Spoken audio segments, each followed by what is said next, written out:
기독신자의 자유와 양심의 자유. 그러니까 이제 예수님을 믿어서 구원받은 하나님의 자녀들은 자유를 얻었죠. 예수님이 우리에게 자유를 주셨는데 이제 그 자유를 어떻게 어디까지 이제 적용해야 되는가에 대한 문제를 한번 20장에서 다뤄보겠습니다. 자, 1. 그리스도께서 복음 아래에서 신자들을 위하여 값주고 사신 자유에는, 자, 예수님이 우리를 위해서 주신 이 자유, 십자가에 못 박혀 죽으시고 우리를 위해 주신 자유에는 죄책과 하나님께서 심판하시는 진노와 도덕법의 저주로부터의 자유. 자, 그렇죠. 우리는 예수님 우리 죄를 용서해 주셨으니까 죄책감도 이제는 우리에게 사라지고요. 하나님의 심판하시는 진노도 사라지고 또 성경의 율법의 저주로부터도 우리가 자유를 얻게 됐습니다.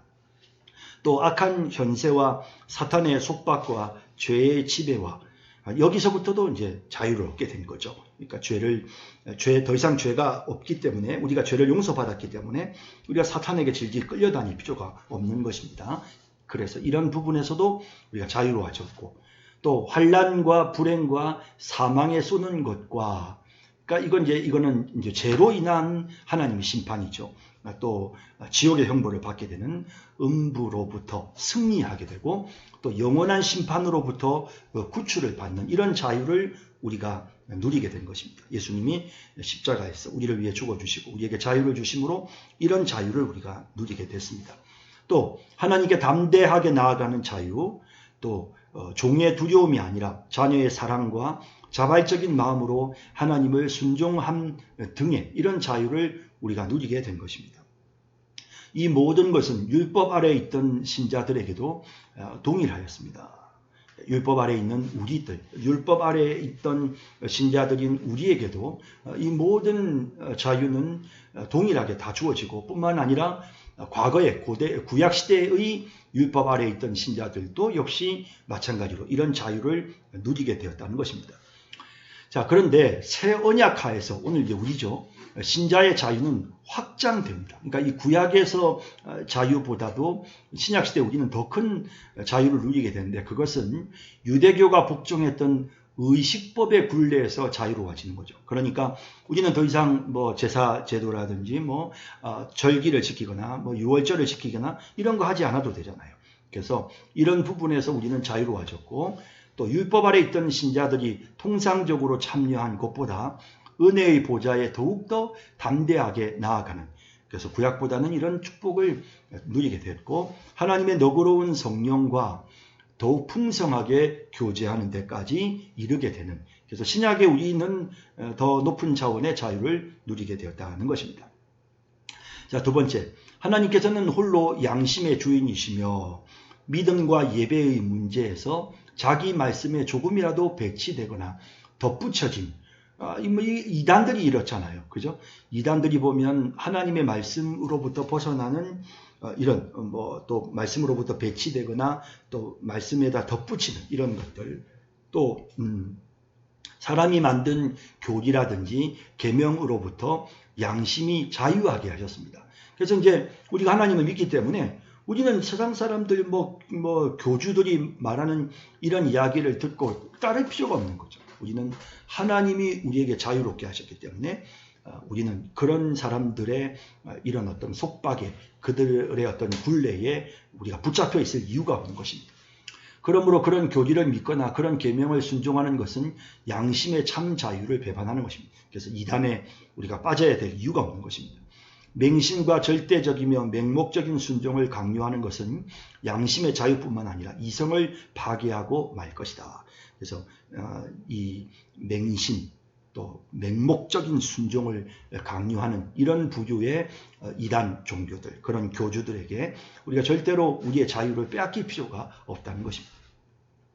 자, 세 번째, 기독자의 자유를 빌미로 삼아 죄를 자행하거나 모종의 정욕을 품는 자들은 이로써 기독자의 자유의 목적, 즉 우리가 대적의 손에서 해방받았기 때문에 우리 사는 날 동안 주님 앞에서 두려움 없이 거룩하고 의롭게 그분을 섬기게 하려는 목적을 파괴한다.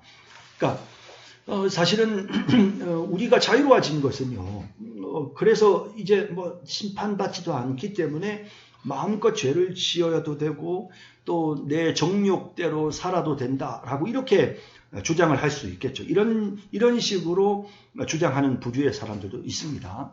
그런 부류의 사람들에 대해 우리가 만약에 그렇게 한다면 이것은 하나님께서 우리에게 거룩하고 의롭게 주님을 섬기도록 하시기 위해서 우리를 죄로부터 자유롭게 해주셨는데 그 목적을, 주님의 그 목적을 파괴하는 결과에 이르게 된다는 것입니다.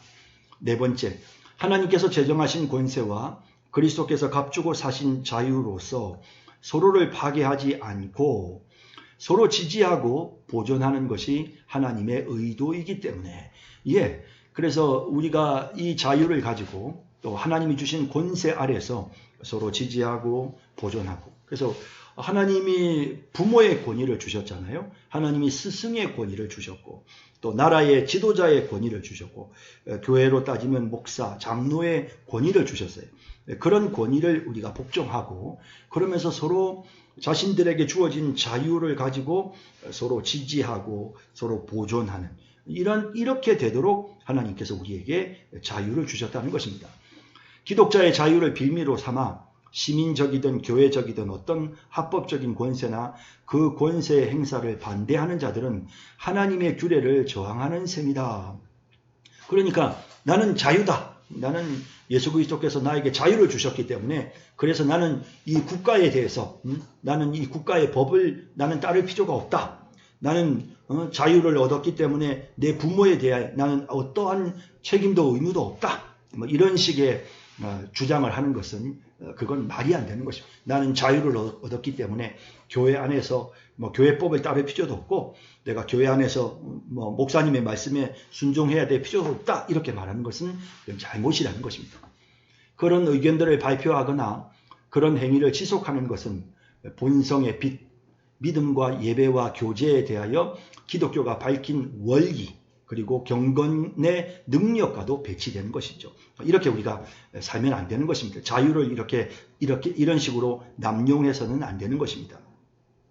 또한 그런 그릇된 의견과 행동들은 그 자체로나 이것들을 발표하고 지속하는 방식에서도 그리스도께서 교회 안에 확립하신 외적 화평과 질서를 파괴하는 것이죠. 그러니까 이런 것을 사람들 앞에 공공연히 말을 한다거나 또 그런 태도를 계속해서 가지면서 자기 마음대로 하는 거죠.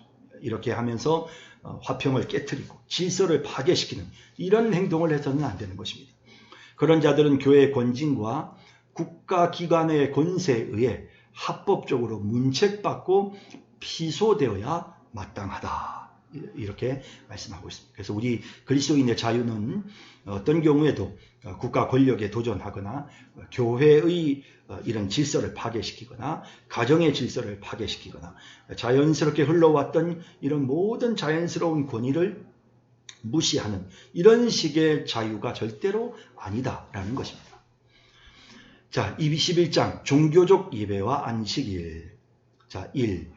본성의 빛은 만물 위에 주권과 통치권을 가지시고 선하시며 만물에 대해 선을 행하시는 한 분 하나님께서 계심을 보여준다. 그래서 이 모든 만물을 통해서 우리의 양심이 또 우리에게 하나님 주신 이 이성적인 깨달음을 통해서 우리는 하나님께서 선하시고 선을 행하시는 그런 한 분 하나님이시라는 것을 우리가 깨닫게 되죠.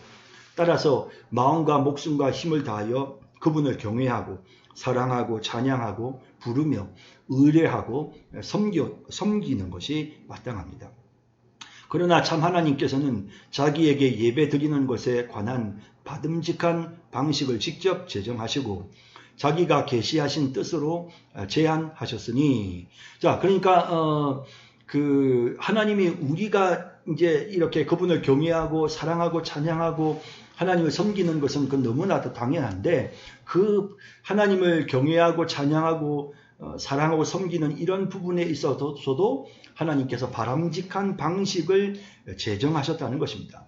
그래서 자기가 계시하신 뜻으로 제안하셨습니다. 그래서 우리가 내 마음대로 그냥 내 방식대로 하나님을 섬기는 것이 아니라 하나님께서 그건 안 돼. 하나님 이렇게 하시면서 하나님께서 계시를 통해서 하나님이 딱 우리로 하여금 바람직한 방법으로 하나님을 섬기게 하셨습니다. 사람의 고안물이나 상상 혹은 사탄의 제안을 따라 혹은 보이는 형상 아래에서 그래서 예수님의 형상을 만든다거나 성상을 만든다거나 이런 거 안 된다는 거죠. 혹은 성경에 지시되어 있지 않은 방식으로 하나님을 예배해서는 안 되는 것이다. 예배를 하는 것은 당연한 거지만 하나님을 섬기는 건 당연한 것이지만 그 방식도 하나님의 방법을 따라 하나님이 계시하신 말씀을 따라서 하나님께 예배드리고 하나님을 섬겨야 된다라는 그런 내용입니다. 자, 두 번째, 종교적 예배는 하나님 곧 성부 성자 성령께 드려야 하며, 그렇죠? 삼위 하나님께 우리가 예배를 드리는 것입니다. 천사나 성인이나 어떤 피조물이 아니라 오직 그분에게만 드려야 한다. 절대로 어떤 인간이나 천사가 어떤 피조물이 경배를 받아서는 안 되는 것입니다.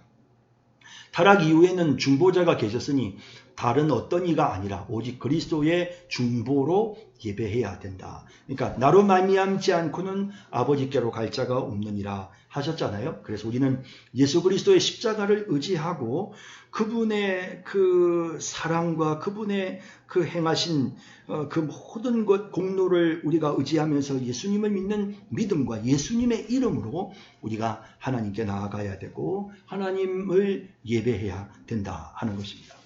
세 번째, 하나님께서는 감사와 더불어 종교적 예배의 특별한 순서인 기도를 모든 사람에게 요구하시죠. 하나님을 섬기는 방법에 하나님은 우리에게 기도를 요구하십니다. 기도가 받아지려면 성자의 이름으로, 그죠? 하나님께서 성자의 이름으로, 예수 그리스도께서 친히 내 이름으로 아버지께 구하라. 사실 예수님의 이름으로 구한다는 말은 예수님의 인격, 예수님의 공로, 예수님의 그 존재를 의지하여 하나님께 요청한다는 그런 의미인데요. 반드시 그러므로 성자의 이름으로 우리가 예수님께 뭘 요구할 고난이 없잖아요. 그러니까 예수님의 이름으로 우리가 기도를 드리는 것은 마땅하고요. 또 그분의 성령의 도우심을 힘입어서 기도해야 되고 그분의 뜻을 따라 또 총명과 공경과 겸손과 열심과 믿음과 사랑과 인내로서 우리가 하나님 앞에 기도하며 목소리를 사용한다면 알아들을 수 있는 언어로 드려야 한다. 그래서 우리의 기도는 알아들을 수 있는 그런 언어를 가지고 하나님 앞에 기도하는 것이 마땅하다는 것입니다. 네 번째, 기도는 합법적인 사안과 생존하시거나 이후에 생존할 모든 부류의 사람들을 위하여 할 수 있으나, 자, 그래서 이제 우리의 기도의 내용이죠. 그러니까 기도의 내용이 그것이 정말 터무니없는 것을 우리가 하나님 앞에 요구할 수 없다는 것이죠. 여기 합법적인 사안이다라고 하는 것은 하나님께 영광이 되어야 되고 그 자체가 선한 것이어야 하고 사람들에게 유익이 되는 그런 합법적인 기도의 제목이어야 되겠죠. 그리고 우리의 기도의 대상에도 우리가 기도할 때 하나님께 기도할 때도 생존하거나 또 이후에 생존할 모든 부류의 사람들을 위하여는 기도할 수 있습니다. 태어날 아기를 위해서, 태중의 생명을 위해서, 혹은 장차 주실 후손들을 위해 우리가 기도할 수 있고, 지금 현재 생존해 있는 사람들을 위해 기도를 할 수 있지만, 죽은 자들이나 사망에 이르는 죄를 범한 것으로 알려진 자들을 위하여서는 우리가 기도할 수가 없다. 그렇습니다. 성경에 나오는 내용들이죠.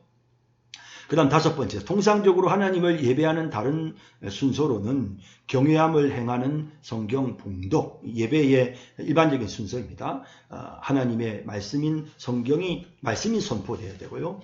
건전한 설교, 그러니까 말씀에 충실한, 말씀의 의미를, 성경의 의미를 살린 그런 바른 설교가 이루어져야 되고, 또 하나님을 순종함으로 총명과 믿음과 공경으로 말씀을 신실하게 경청해야 되는 이런 모습이 있어야 되겠죠.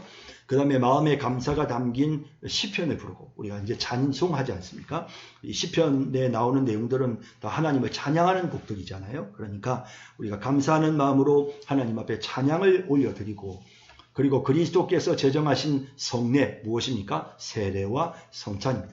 아버지와 아들과 성령의 이름으로 세례를 주라 라고 예수님 말씀하셨고, 또 떡을 떼시면서 이를 행하여 나를 기념하라 라고 그렇게 주님이 명령하신 그 주님의 명령을 따라서 주님이 직접 제정하신 이 거룩한 성찬과 세례식을 합당하게 집례함과 또 그에 상응하는 참여 등을 통해서 우리는 하나님 앞에 예배를 드리게 되는 것입니다.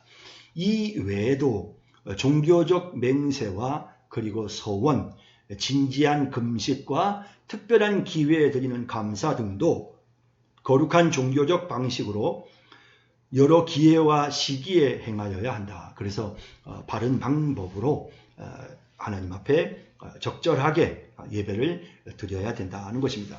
이 종교적 맹세와 서원에 대해서는 우리가 또 22장에서 우리가 또 다루게 되는데요. 그때 좀 더 세부적인 내용을 함께 살펴보도록 하겠습니다. 그 다음 6번, 6번째, 현 복음 시대에 우리가 사는 시대입니다. 기도나 종교적 예배의 어떤 순서도 행하는 장소나 향하는 곳에 매여 있지 않으며 더 잘 받아들여지는 것도 아니다.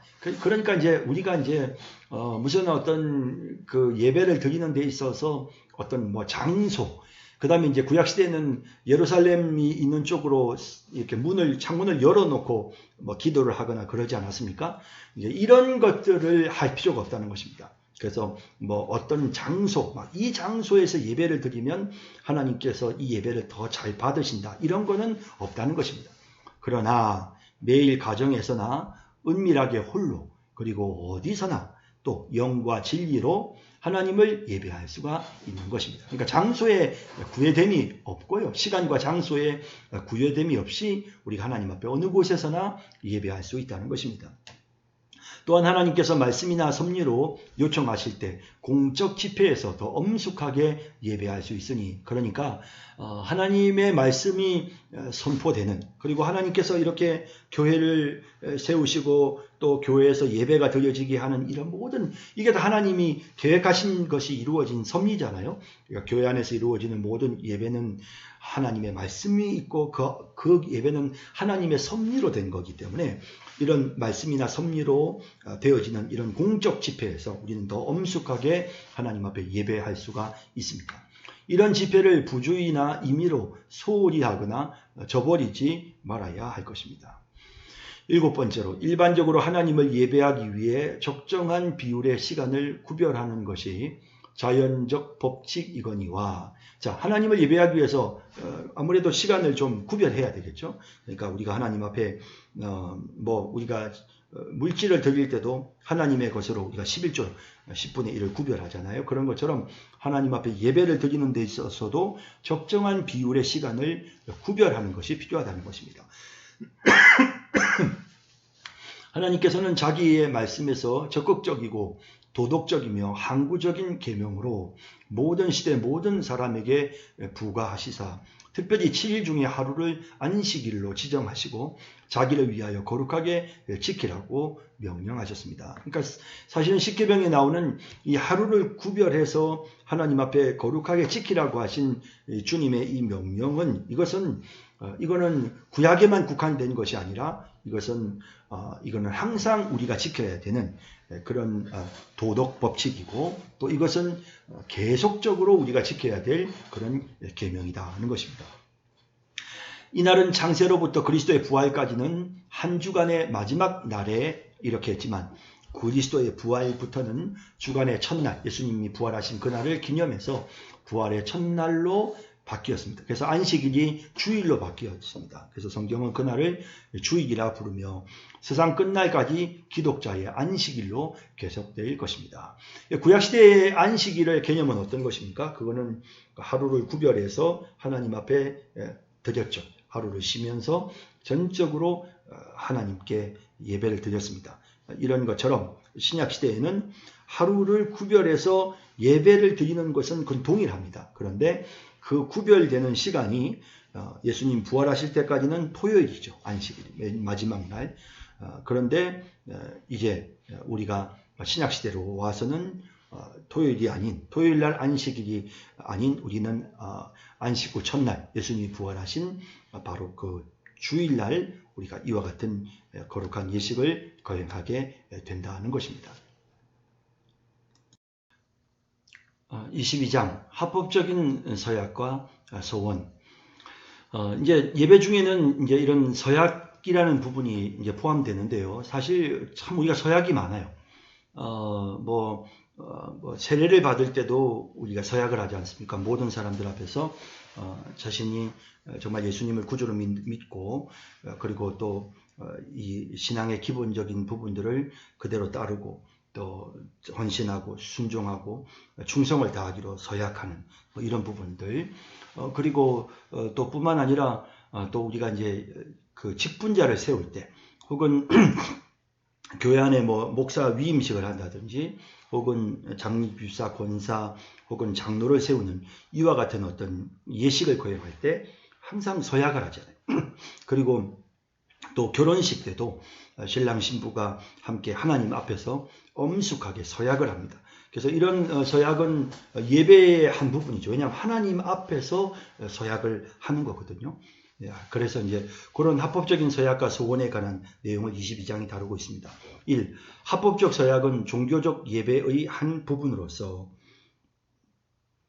정당한 경우에 서약자가 하나님을 엄숙하게 불러 자기가 단언하거나 약속하는 바의 증거자로 세우며 그러니까 하나님 앞에서 소원합니다. 이렇게 표현을 한단 말이에요. 우리가 그러니까 하나님 이름으로 하나님 앞에서 우리가 약속을 하는 것이죠. 그렇기 때문에 이거는 예배의 한 부분이라고 말할 수가 있습니다.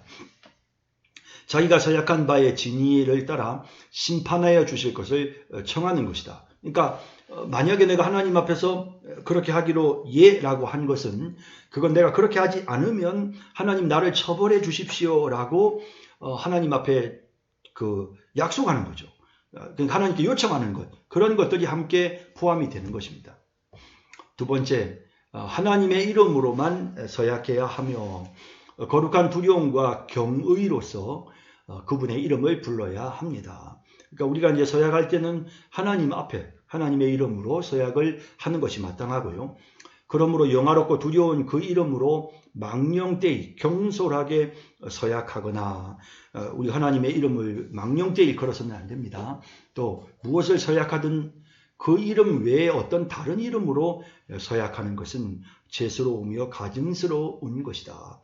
그래서 뭐 우리가 뭐 성전의 이름으로 혹은 교회의 이름으로 서약할 수 없습니다. 우리는 하나님의 이름으로 하나님 앞에서만 우리가 서약할 수 있습니다. 그러나 중요한 사안이나 특별한 경우에 옛 언약 시대뿐만 아니라 새 언약 시대에도 서약은 하나님의 말씀으로 그 정당성을 보장받습니다. 그러니까 새 구약 시대에만 그런 게 아니고 신약 시대에도 역시 하나님 앞에 서약한 것은 그대로 지켜진다는 것입니다. 앞에서 말한 그런 경우에 합법적인 권위가 부과한 합법적 서약은 반드시 그대로 행해야 되는 것입니다. 그래서 약속했으면 구약이 하나님 앞에서 한 서약은 구약이든 신약이든 그대로 엄숙하게 지켜져야 한다는 것입니다. 세 번째, 서약하는 자는 누구나 그처럼 엄숙한 서약의 무게를 제대로 주목해야 하며 자기가 온전히 진리라고 확신하는 것만을 공언해야 합니다. 그래서 이걸 아무 말이나 이렇게 우리가 해서는 안 되고 이 서약이 얼마나 무거운가, 이 서약의 무게감을 본인이 느끼면서 정말 두렵고 떨리는 마음으로 하나님 앞에 서약을 해야 된다는 것입니다. 누구든지 선하고 옳은 일, 옳다고 믿는 일, 자기가 실제로 행할 수 있고 그리고 행하려고 결심한 일 외에는 그 어떤 일에 관해서도 서약으로서 자신을 구속하지 않아도 된다. 그러니까 절대로 자신이 할 수도 없으면서 그냥 그냥 자기 기분으로 그냥 하나님 앞에 서약을 하거나 이렇게 해서는 안 된다는 것입니다. 그래서 반드시 자신이 결심하고 자신이 해야 될 그 일에 대해서만 서약을 해야 합니다. 그러나 합법적인 권위가 부과한 선하고 정당한 일에 연관된 서약을 거부하는 것은 죄가 됩니다.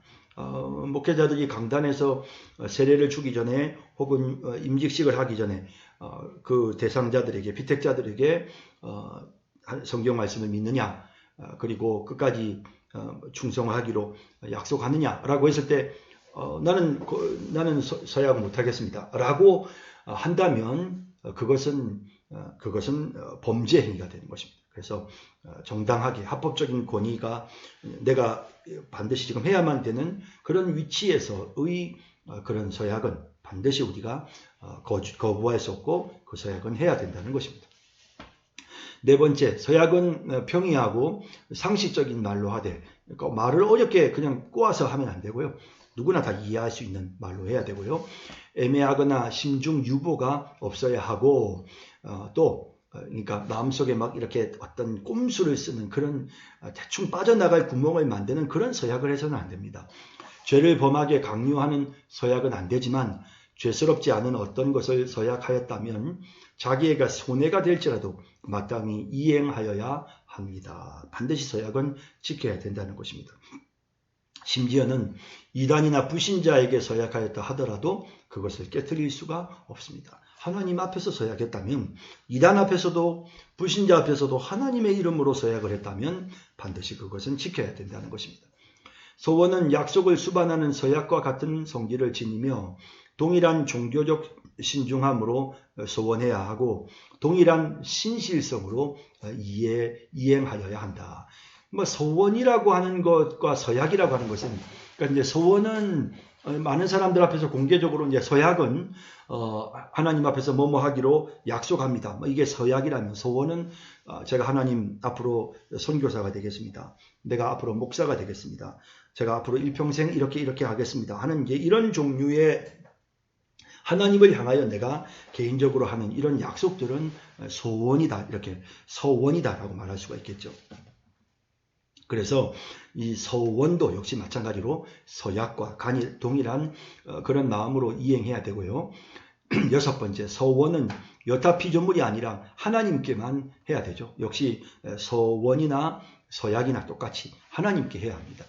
서원이 받아지려면 믿음과 의무의 양심으로 이미 받은 자비를 감사하거나 없던 것을 얻기 위하여 자발적으로 서원하여야 합니다. 그래서 하나님 베푸신 은혜에 너무나도 감사합니다. 그래서 하나님, 제가 일평생 주님을 위해서 살겠습니다 라고 이렇게 서원을 한다든지, 또 혹은 하나님, 제가 너무 건강이 약한데 하나님 저에게 건강을 주시면 제가 정말 주님 앞에 충성하겠습니다. 이런 없는 것을 얻기 위해서 우리가 하나님 앞에 서원할 수도 있는 것입니다. 이로써 우리는 우리가 이행하여야 하는 의무들과 여타 다른 일들이 서원에 합당하게 이바지한다면, 그리고 이바지하는 동안에 우리는 그러한 의무들과 일들에 우리 자신을 더 엄중하게 얽매어야 한다. 그러니까 이 말은 서원한 것은 우리가 정말 지키려고 엄중하게 우리 스스로가 그 서원을 지키려고 나를 그 서원에 얽어매야 된다 하는 그런 뜻입니다. 일곱 번째, 하나님의 말씀이 금하시는 것, 말씀이 명하는 어떤 의무를 방해하는 것, 또 자신의 힘이 미치지 못하는 것, 그리고 서원 이행을 위해 하나님께 받은 능력의 약속이 없는 것 등은 서원하지 말아야 되는 거죠. 그죠?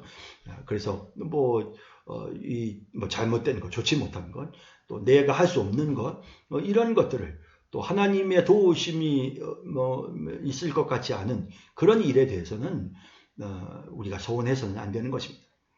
이런 점에서 로마 교회 수도원의 평생 독신생활 맹세라든지 청빈과 순명 서원은 보다 높은 완전의 단계와는 무관하기 때문에 신자로서는 빠질 필요가 없는 미신이고 제스러운 올무일 뿐이다. 그러니까 이제 이 웨스트민스터 신앙고백서가 기록될 당시가 이제 아직까지는 이제 종교개혁 이후에 얼마 되지 않았고 여전히 이런 어떤 가톨릭과의 어떤 그런 갈등 관계에 있었기 때문에 이런 부분들, 가톨릭에서 하는 그 서원과 관계된 내용들을 구체적으로 언급을 하면서, 그런데 우리 개신교 신자들이 매일 필요가 없다라고 하는 그런 내용을 여기에 설명하고 있는 것입니다.